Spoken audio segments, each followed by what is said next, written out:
Hi friends, good morning. இப்போ நம்ம கிள்ளி போட்டால் சாம்பார் வைக்க போகிறோம். அதுக்கு பருப்பு 5-6 பல் பூண்டு, தக்காளி போட்டு குக்கரில் 3 விசில் விட்டு எடுத்துக்கலாம். இப்போ கடாய் வச்சுட்டு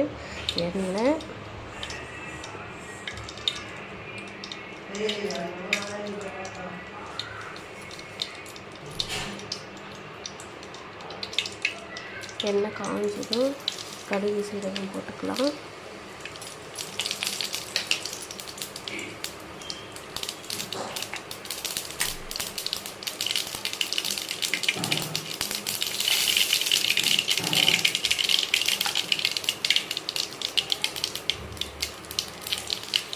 கடுகு பொரிஞ்சதும் கருவேப்பிலை, சின்ன வெங்காயம் போட்டு நல்லா கொஞ்சம் கோல்டன் ப்ரௌன் வர அளவுக்கு வதக்கிப்போம்.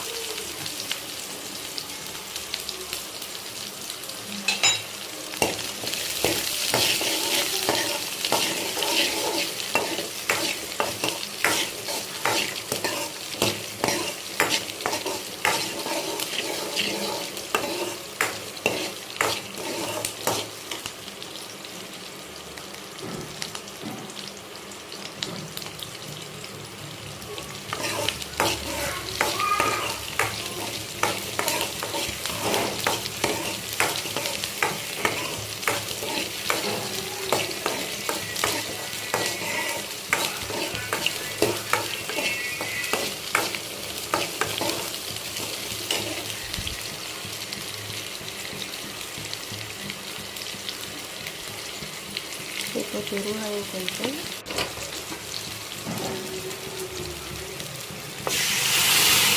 வேக வச்சிருக்க பருப்பு, தக்காளி, பூண்டு நல்லா மசிச்சுட்டு ஊற்றிக்கலாம்.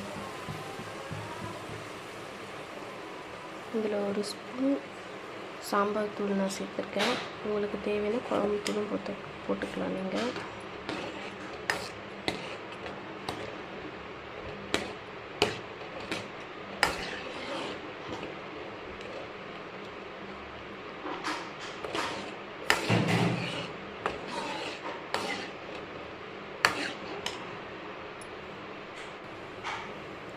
இப்போ சாம்பார் நல்லா கொஞ்சம் ஒரு 5 நிமிஷம் கொதித்து வரட்டும்.